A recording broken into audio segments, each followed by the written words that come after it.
Hello, chess aficionados. I bring to you a puzzle that will help us understand the importance of checking your candidate's moves.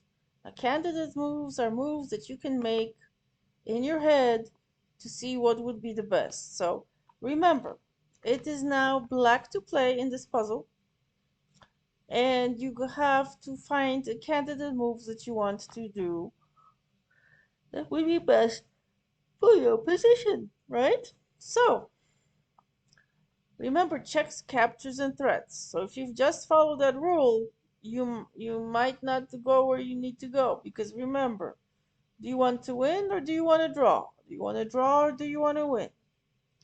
So if we just go by that notion of CAD, checks, captures, and threats, right? Well, we see if it's black to move, there's a quick check, right? But will it get us to a win? So just because there are rules in games that help you to understand more of target and what you should be thinking, it is never always written in stone.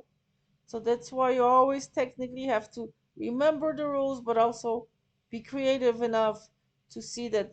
Don't be so overly happy to see something like a check, because there might be a better move that might get you somewhere else, because in this case a check like this, for example, will get you nowhere. Now, this king is stuck, cannot go here, right? Because the bishop is protecting this. Cannot go here, so basically it's moved over here. And now you have another check, right? And then where will it go? Maybe over here.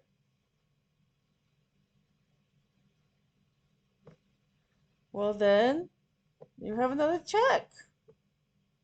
And then where will it go? Cannot go here. Maybe it cannot go here, so only over here. And this is voila what we have. Check, dancing around, check, check. We're going to be checking.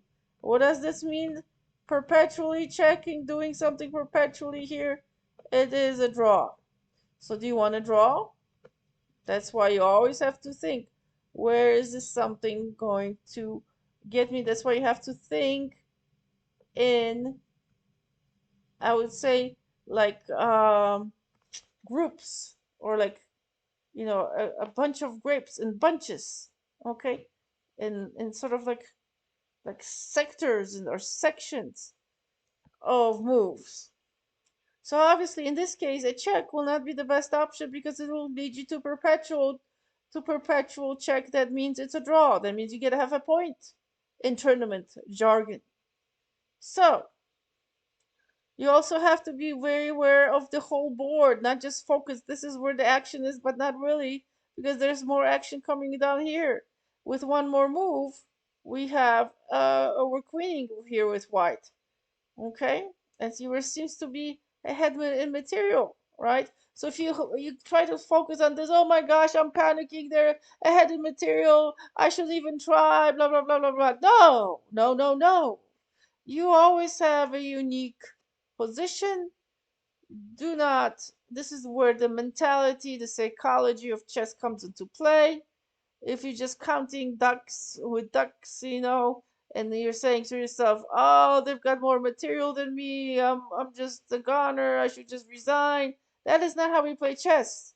That is not how Magnus Carlsen plays chess. Even in losing position, he's able to make a win because you always keep trying. The opponent can always make a mistake. You never know. So you play the game until the end. You calculate until the end. Do you understand? Very important. So, what is the best move here? You want to stop and pause? You go ahead, stop and pause. All right, did you get it? Well, it seems counterintuitive in a way because right now here we have this king and king cannot go, so we're so close yet so far. They're so close, but no cigar, right? But this is the move. the bishop move? The bishop goes to c6. Ta-da. The bishop goes to c6. And now, even if I queen, okay, let's change this to a queen. Got promoted to a queen. Okay, I'm promoting this to a queen. You want to be happy? All right, I'm going to get this queen. I'm going to get this queen. Yes, wait a minute. Wait a minute. Hold your horses. Never be too quick to be seeing something that would a beginner probably want to see. Is like, I'm going to eat that queen without knowing your checkmating patterns. Your checkmating patterns are so important to know. And that's why you have to practice end games, end games, end games, so that you recognize these patterns and don't go for the quick kill. Like the bishop can take my queen here, you say, right?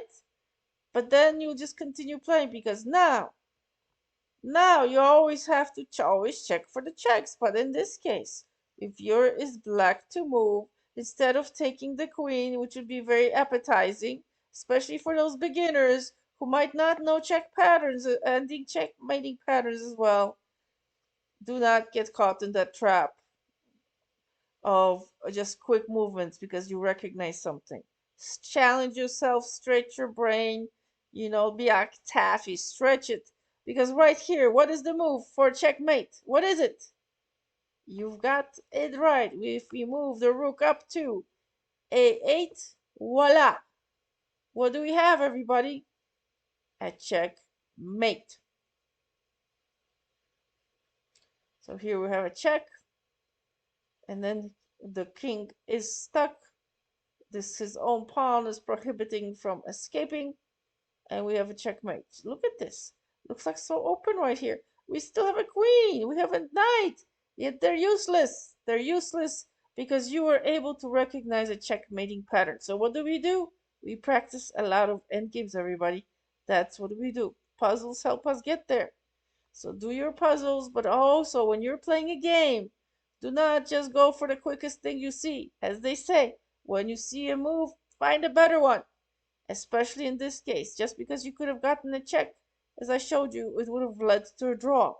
If you would have been enticed to just take this queen, because queens are supposed to be taken right the board right away, especially in games, you want to get rid of the queen, especially if you don't have a queen. That would be too enticing, isn't it? So hold your horses. You gotta be very cold thinker, like cold blood thinking here. If you're too emotional, you will miss it. So this really tempers your nerves. Gotta temper those nerves and look for other options. Especially if you are in time crunch trouble, which a lot of times in the end game you might go for the first thing you see. And beginners usually first thing they see is like, oh my gosh, the queen, I'm trying to take the queen. Like I'm repeating myself, I know, but here we need to look further. And this is the beauty of chess, everybody. This is the beauty of chess. Thanks so much for watching. Au revoir.